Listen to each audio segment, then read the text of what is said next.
Governor Sindh ने वजीर आला की एडवाइस पर सिंध असम्बली तहलील कर दी है। वजीर आला मुराद अली खुद असम्बली लेकर गवर्नर हाउस कराची पहुंचे।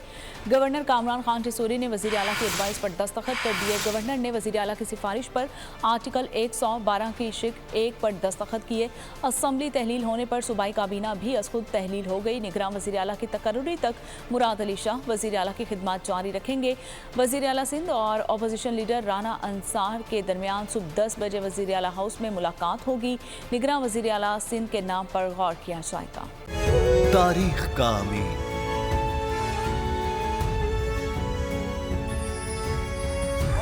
आजादी की अलामत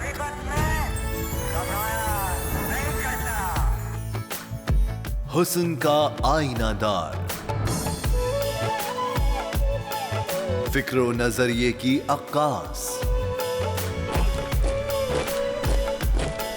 सरफराजी का गवाह यानी हम सबका निगहबान पाकिस्तान।